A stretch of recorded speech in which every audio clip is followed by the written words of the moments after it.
नमस्कार, मैं मोहित मोहन, अध्यक्ष रंग सृजन नाटक सोशल एसोसिएशन, आप सबका रंग सृजन स्पेस में स्वागत करता हूँ। रंग सृजन जब से अपने अस्तित्व में आई है तब से अभी तक और आगे हम नए नए अभिनेताओं और अभिनेत्रियों की खोज करते हुए उन्हें प्रशिक्षित करने का और उनके साथ कार्यक्रम करने का कंटिन्यूटी में हम लोग काम कर रहे हैं। यहाँ पे न सिर्फ नाटक करवाया जाता है बल्कि उसका प्रशिक्षण अभिनेता और अभिनेत्री आप अपने आप को कैसे तैयार करें वो भी बताया जाता है। अभी फिलहाल उसी क्रम में एक क्लास वर्क और ललित नारायण मिथिला विश्वविद्यालय के तहत एक ग्रेजुएशन लेवल के स्टूडेंट्स के 5th सेमेस्टर से इंटर्नशिप उनको दिया गया है करने के लिए एक्टिविटी बेस्ड। कुछ स्टूडेंट्स हमारे पास भी आए, उनको सबको लेकर के 120 घंटे का वो इंटर्नशिप है। एक तैयारी प्रस्तुति तैयार की गई है। जो तैयारी आप देखेंगे, जो भी आप देखेंगे, वो सब उन स्टूडेंट्स ने हमारे मार्गदर्शन में किया है। तो खैर बहुत ज्यादा समय नहीं देते हुए मैं सीधे प्रस्तुति की ओर चलता हूँ और प्रस्तुत है आपके सामने नाटक मुंशी प्रेमचंद लिखित कफन कहानी का मंचन इन्होंने तैयार किया। पहले हम लोग प्रस्तुति देखते हैं, फिर उसके बाद आगे की बात होगी। ठीक है, तो आइए देखते हैं कहानी मंचन नाटक प्रस्तुति कफन।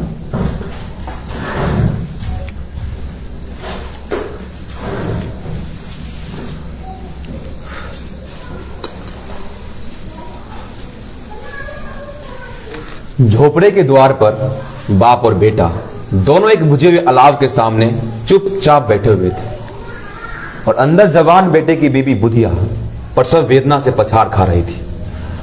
रह रहकर उसके दिल से ऐसी दिल हिला देने वाली आवाज निकलती थी कि दोनों कलेजा थाम लेते थे। जाड़े की रात थी, प्रकृति सन्नाटों में डूबी हुई, सारा गांव अंधकार में लय हो गया था।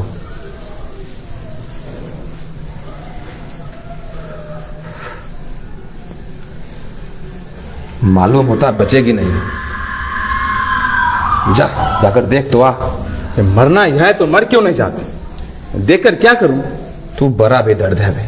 साल भर जिसके साथ सुख चैन से रहा, उसी के साथ इतनी बेवफाई। तो मुझसे तो उसका तरपना और हाथ पांव पटकना देखा नहीं जाता। चमारों का कुनबा था और सारे गांव में बदनाम। घीसू एक दिन काम करता तो 3 दिन आराम करता। माधव इतना कामचोर था कि आध घंटे काम करता तो घंटे भर चिलम पीता। इसीलिए उसे कहीं मजदूरी नहीं मिलती थी। घर में मुट्ठी भर भी अनाज मौजूद हो तो उनके लिए काम करने की कसम थी। जब 2-4 फाके हो जाते तो घीसू लकड़ियां तोड़ लाता और माधव उसे बाजार में बेच आता।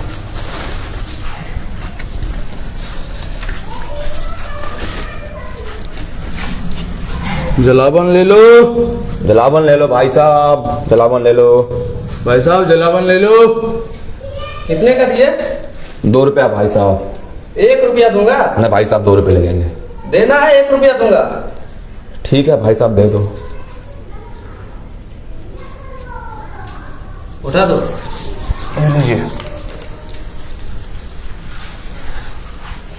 गांव में काम की कमी न थी।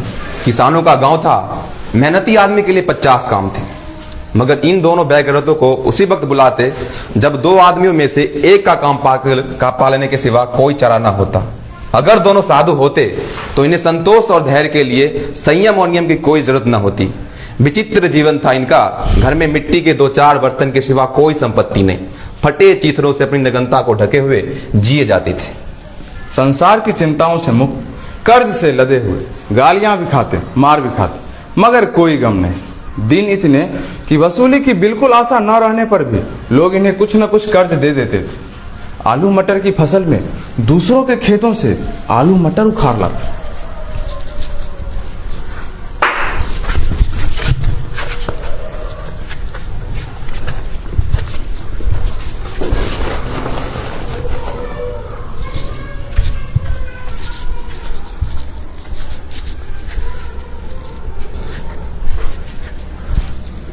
और भून भून कर खाते।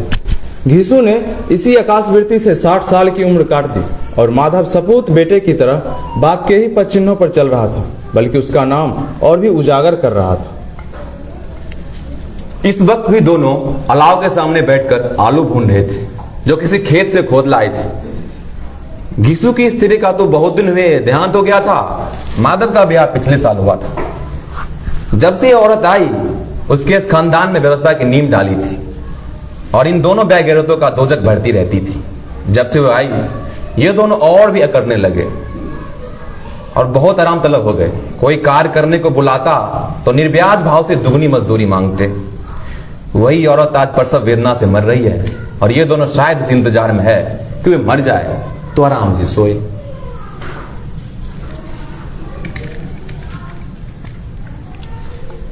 जाकर देख तो क्या दशा है उसकी। चुड़ैल का फिसाद होगा और क्या। यहां तो ओझा भी 1 रुपया मांगता है। मुझे वहां जाते डर लगता है। डर किस बात का? मैं तो यहां हूं ही। तो तुम ही जाकर देखो। मेरी औरत जब मरी थी तो मैं 3 दिन तक उसके पास से हिला तक नहीं। और फिर मुझसे लजाएगी कि नहीं? जिसका कभी मुंह नहीं देखा उसका जुगड़ा हुआ बदन देखूं, उसे तन की सूध भी तो ना होगी। मुझे देख लेगी तो खुलकर हाथ पांव भी ना पटक सकेगी। अरे मैं सोचता हूँ कोई बाल बच्चा हुआ तो क्या होगा। सोंठ गुड़ तेल कुछ भी तो नहीं है घर में। सब कुछ आ जाएगा भगवान दे तो। जो लोग आज 1 पैसा नहीं दे रहे हैं वही कल बुलाकर रुपये देंगे। मेरे 9 लड़के हुए, घर में कभी कुछ ना था, मगर भगवान किसी न किसी तरह से बेड़ा पार ही लगाया। जिस समाज में रात दिन मेहनत करने वालों की हालत इनकी हालत से कुछ अच्छी नहीं थी और किसानों के मुकाबले वे लोग जो किसानों की दुर्बलताओं से लाभ उठाना जानते थे कहीं ज्यादा संपन्न थे, वहां इस मनोवृत्ति का पैदा हो जाना कोई अचरज की बात नहीं थी। हम तो कहेंगे घीसू किसानों से कहीं ज्यादा विचारवान था और किसानों के विचार शून्य समूह में शामिल होने के बदले बैठकबाजों की कुत्सित मंडलियां में जा मिलता। हाँ, उसमें यह शक्ति न थी कि बैठकबाजों के नियम और नीति का पालन करता। इसीलिए उस मंडली के और लोग जहां गांव के सरगना और मुखिया बने हुए थे उस पर सारा गांव उंगली उठाता था। फिर भी उसे यह तस्कीन तो थी ही कि अगर वे फटे हाल है तो उसे कम से कम किसानों की इस जीतोड़ मेहनत तो नहीं करनी पड़ती और उसकी सरलता निर्भीता पे दूसरे लोग वैसा फायदा तो नहीं उठाते।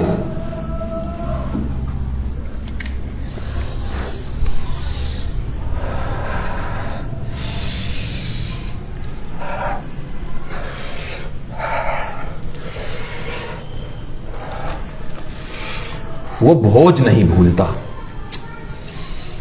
तब से फिर उस तरह का खाना और भरपेट मिला नहीं। लड़की वालों ने सबको पूड़ियां खिलाई थी, छोटे बड़े सबने पूड़ियां खाई।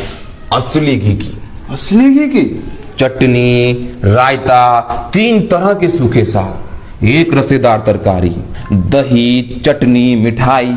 अब क्या बताऊं इस भोज में क्या स्वाद मिला। कोई रोक टोक नहीं, जो चाहो मांगो, जितना चाहो खाओ। लोगों ने ऐसा खाया कि किसी से पानी तक ना पिया गया।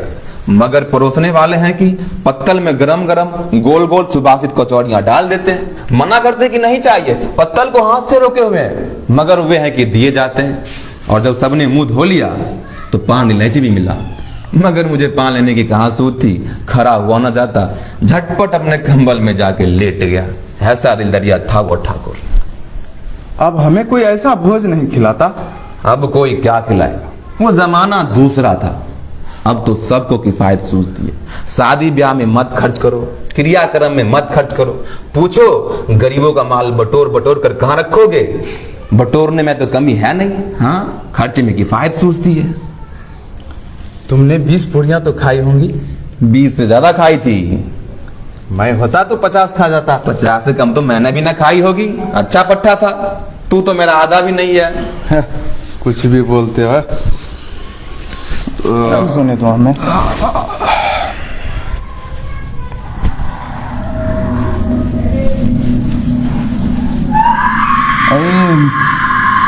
सारी रात चिल्लाती है, मर जा जाके, सोने भी नहीं देती।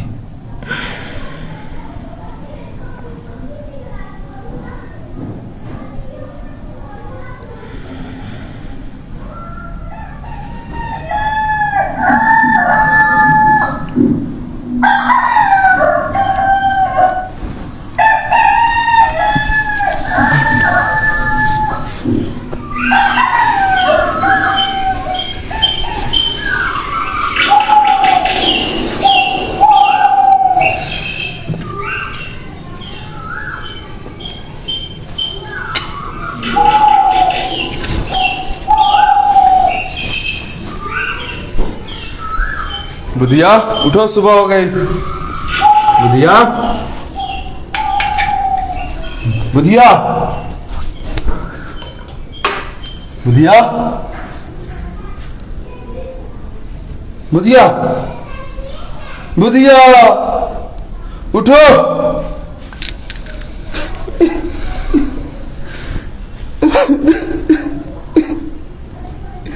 बुधिया,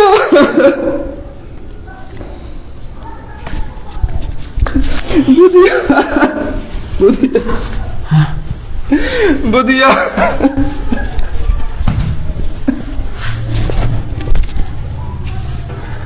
सवेरे माधव ने कोठरी में जाकर देखा तो उसकी स्त्री ठंडी पड़ गई थी, मुंह पे मक्खियां भिनक रही थी, पथराई हुई आंखें ऊपर टंगी हुई थी, सारी देह धूल से लथपथ। उसके पेट में बच्चा मर गया था।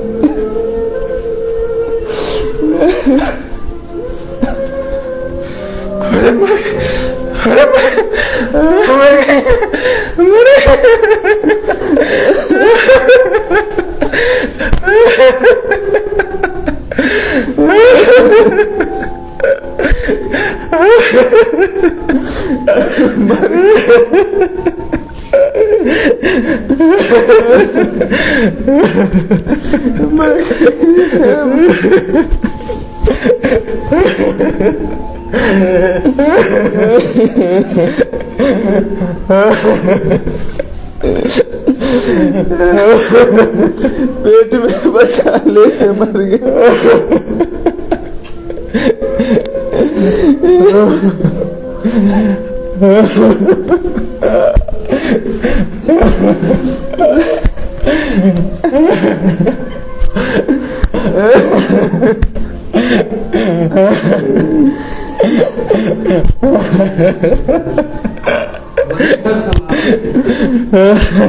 न जाने क्या हुआ इन लोगों को।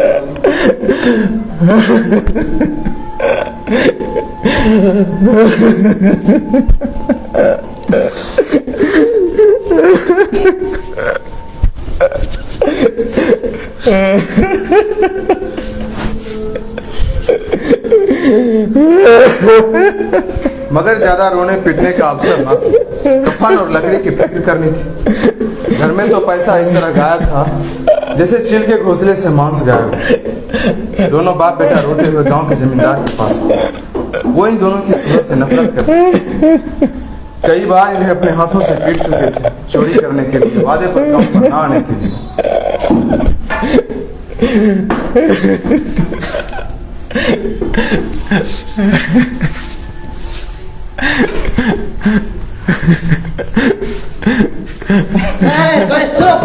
सरकार,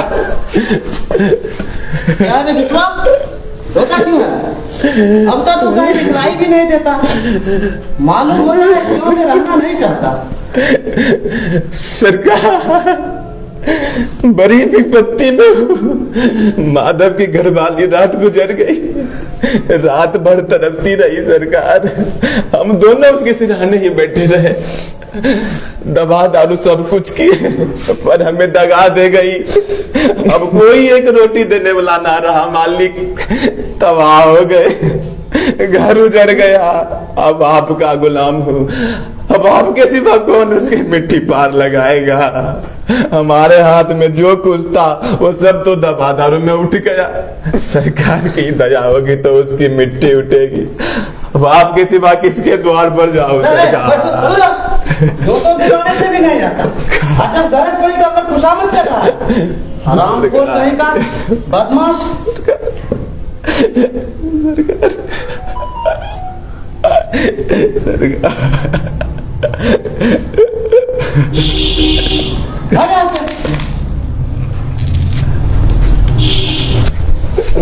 ये मेरा है। जाते हैं। कहाँ से आ जाते हैं?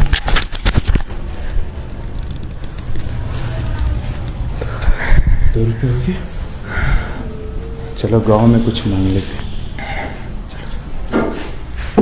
जब जमींदार साहब ने ₹2 दिए तो गांव के महाजनों को इनकार का साहस कैसे होता? किसी ने 2 आने दिए, किसी ने 4 आने। 1 घंटे में घिसू के पास 1, 2, 3 4 5 रुपए की अच्छी रकम जमा हो गई।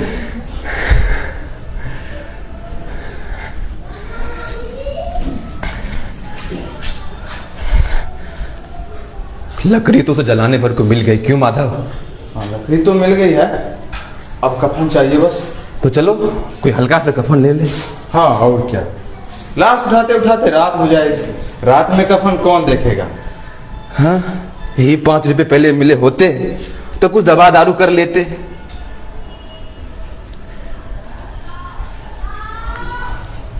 दोनों एक दूसरे की मन की बात तार रहे थे। बाजार में इधर घूमते रहे उधर घूमते रहे, कभी इस बाजार की दुकान पर गए कभी उस बाजार की दुकान पर, तरह तरह के कपड़े देखे, रेशमी और सूती देखे, मगर कुछ जचा नहीं।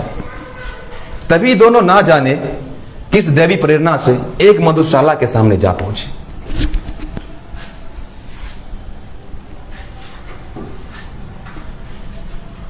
जैसे किसी पूर्व निश्चित व्यवस्था से अंदर चले गए। साहू जी, साहू जी, एक बोतल हमें भी देना।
ये भी जलाओ।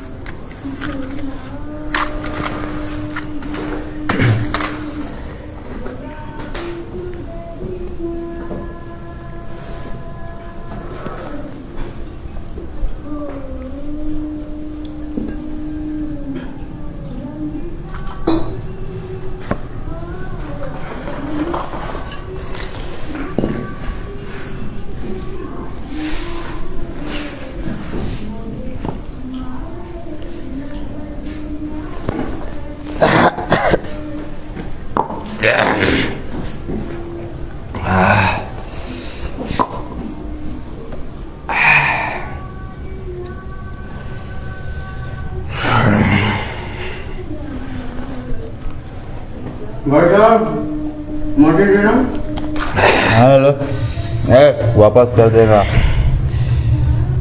कफन लगाने से क्या होता, आखिर जल ही तो जाता, कुछ बहू के साथ तो ना जाता।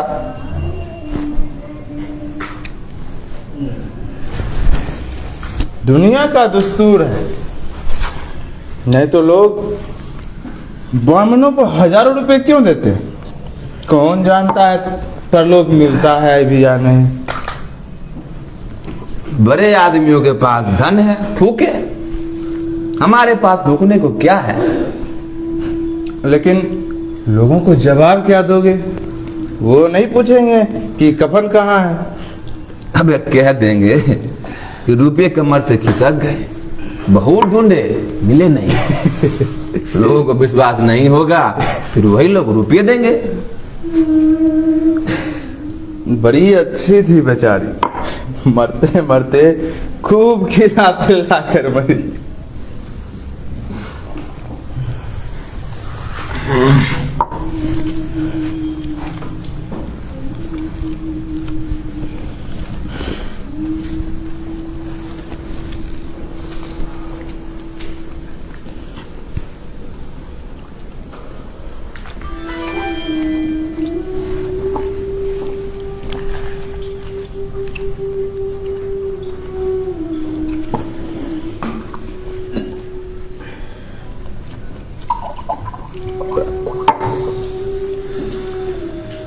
वो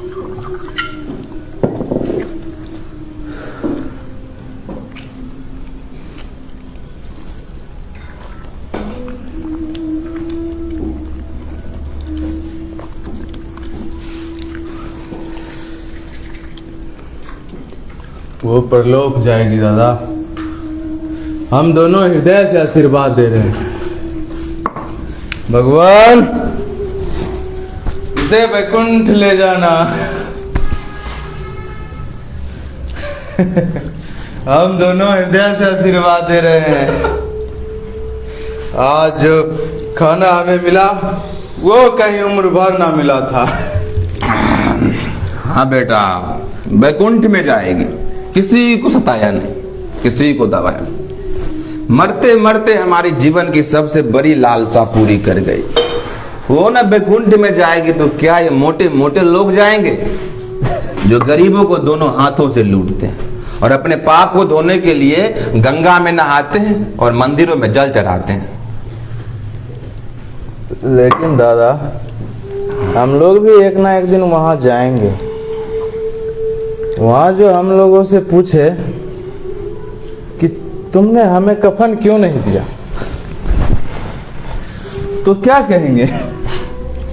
कहेंगे तुम्हारा सिर। पूछेगी तो जरूर। तू कैसे जानता उसे कफन ना मिलेगा? तुम मुझे से गधा समझता? 60 साल से क्या मैं दुनिया में घास खोदता रहा हूं।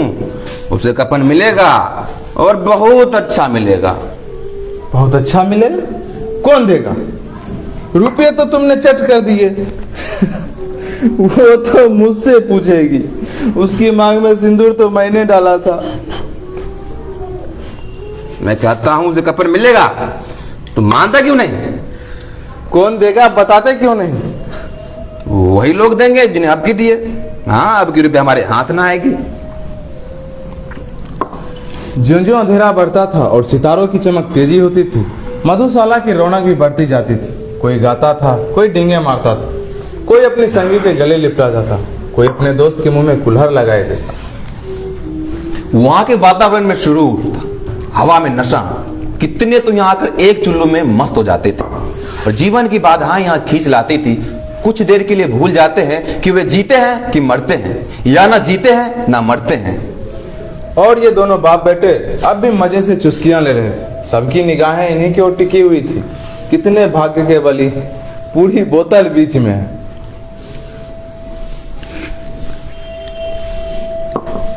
इधर आओ, इधर आओ, अरे आओ आओ,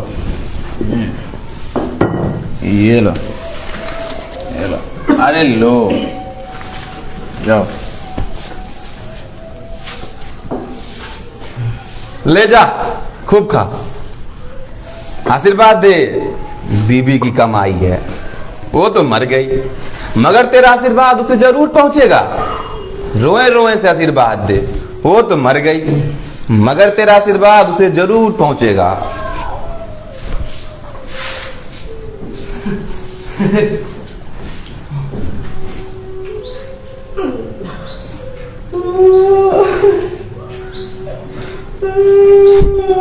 वो बैकुंठ जाएगी दादा, बैकुंठ की रानी बनेगी, बैकुंठ की रानी बनेगी, बैकुंठ की।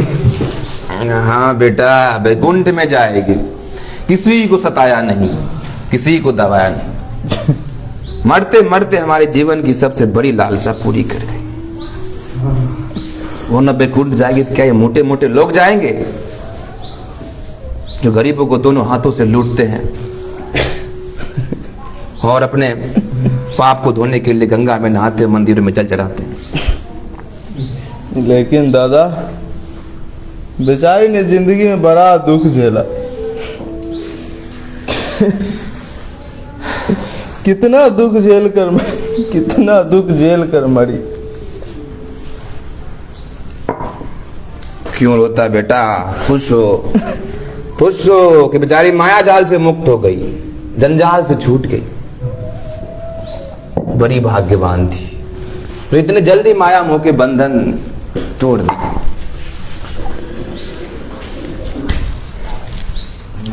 ठगनी क्यों ना झमकावे ठगनी ठगनी क्यों ना झमकावे ठगनी ठगनी क्यों ना झमकावे ठगनी ठगनी क्यों ना झमकावे ठगनी।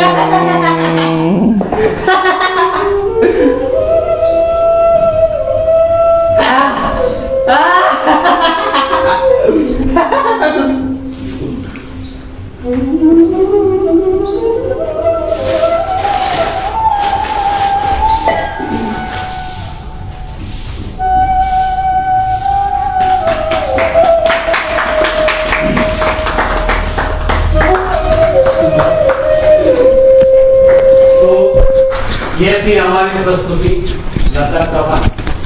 मैं पात्रों से आपका परिचय करा देता हूँ। यीशु की भूमिका में बुद्धू थे और माधव की भूमिका में बादल, जमींदार भिखारी और सावजी भूमिका में रोशन और लठायत और कोरस में सौरभ कुमार। म्यूजिक सौरभ कुमार का था, अभी आई। और लेखक इस कहानी के मुंशी प्रेमचंद, हम लोग सब जानते हैं। निर्देशन मोहित मोहन यानी मेरा था। मैं आशीर्वचन के 2 शब्द के लिए बेगूसराय के वरिष्ठ रंगकर्मी विजय कुमार सिन्हा और अमृत रोशन से, और रंग सृजन की मार्गदर्शिका और हमारे साथ हमेशा से उनका आशीर्वचन हमें मिलता रहा, और समाज सेवी सारिका भास्कर, आप तीनों से अनुरोध है कि आशीर्वचन के 2 शब्द आइए।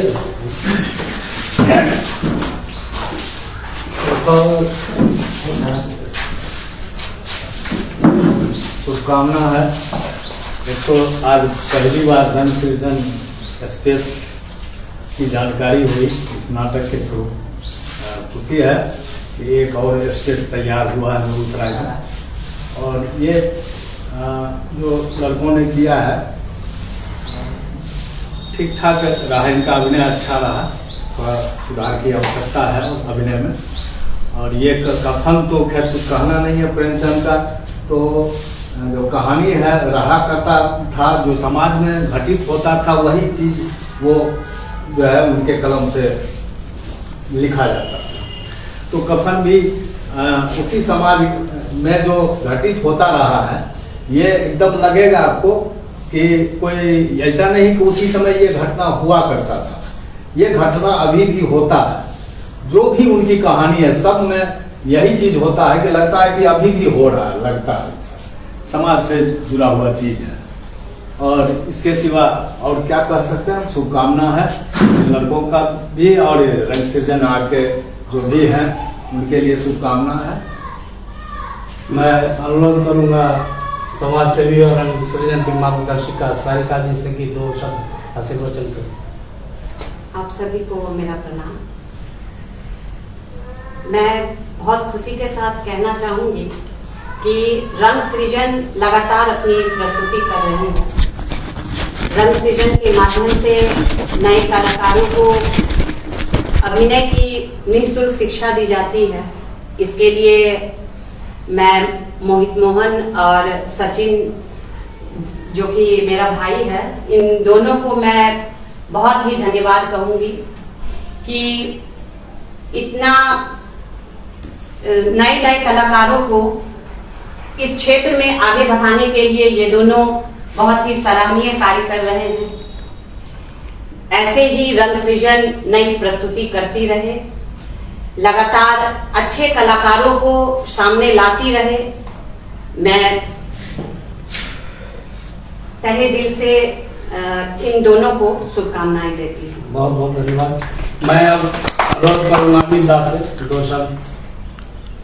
सर्वप्रथम रंग सृजन के इस स्पेस को और क्रिएट करने के लिए सचिन और मोहित की जोड़ी और पूरे रंग सृजन टीम को बधाई और शुभकामना। आज के दौर में जब प्रोसीनियम थिएटर में दर्शकों की कमी हो रही है कहीं भी, ये नहीं कि सिर्फ बेगूसराय की बात है, पूरे नॉर्थ इंडिया में अगर बात करें या पूरे हिंदुस्तान में तो दर्शकों की संख्या, चाहे वो संचार के माध्यम मोबाइल हो, घर घर तक पहुंचा है, उससे दर्शकों में कमी आई है। और हम अलग अलग स्पेस क्रिएट करके अगर नवोदित कलाकारों को प्रशिक्षण देते हैं तो ये बड़ी बात है, और वो भी निःशुल्क। जब इस आर्थिक युग में कलाकार कैसे जीते हैं ये भी हम सबको पता है।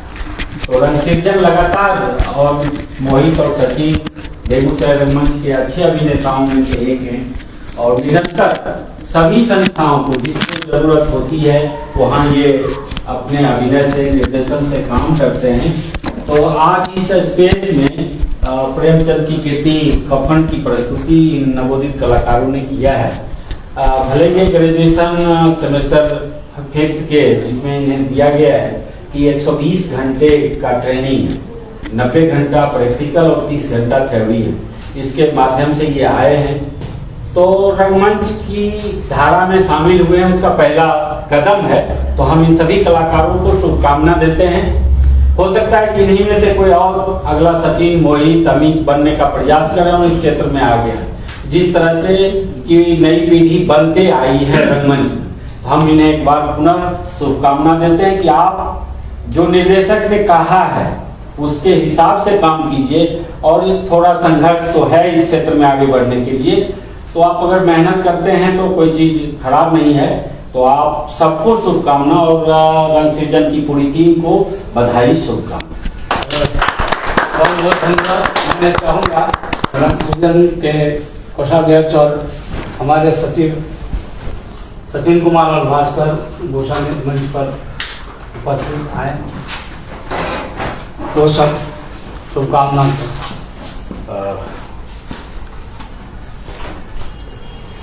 सारी बातें हो चुकी है और लगातार प्रस्तुतियों के माध्यम से मैं आपके बीच में आता रहा हूं।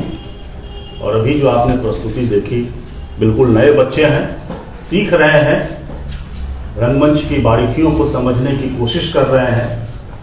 और मैं समझता हूं कि अगर ये लगातार काम करें तो बेगूसराय रंगमंच के लिए एक नया पिलर, एक नया प्लिंथ जरूर तैयार होगा। और अभी जो आपने नाटक देखा प्रेमचंद की कफन, तो नाटक बहुत ही मार्मिक नाटक आपने देखा और महसूस किया। प्रेमचंद इस नाटक को सन 1935 में लिखते हैं और ये उनकी आखिरी रचनाओं में से 1936 में उनका देहावसान हो जाता है।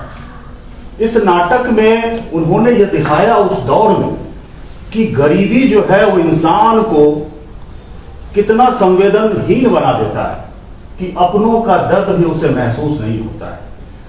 उसके लिए सबसे जरूरी उसके पेट की भूख हो जाती है, उसके आगे हर एक चीज निरर्थक होता है।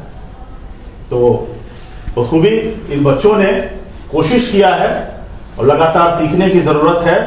हमारा ट्रेनिंग सेशन लगातार चलता रहता है और मैं बेगूसराय रंगमंच के, चाहे वो किसी भी संस्थान के नए कलाकार हों, मैं उनको हमेशा आमंत्रित करता हूं कि अगर उन्हें सीखना है तो आप मेरे यहाँ आ सकते हैं। आप किसी भी संस्था में काम करें, आप आइए, सीखिए। चाहे किसी एंट्रेंस एग्जाम देने के लिए आप जाते हैं, एनएसजी जैसे संस्थान की तैयारी करते हैं, तो उसके लिए भी हमारी संस्था मोहित मोहन, सचिन कुमार आपके लिए हमेशा तत्पर रहेगा। इन्हीं सब बातों के साथ बहुत बहुत धन्यवाद। रंग सृजन हमेशा से नए विद्यार्थियों को लेकर के, नए अभिनेताओं को लेकर के काम करती रही है और आगे भी करती रहेगी। इसी वादे के साथ हम अपने आज के इस कार्यक्रम को समाप्त करते हैं। आप दोनों को मेरी कमरा चाहिए। हो गया था डायलॉग, पूरी खंजे नहीं थे कि डायलॉग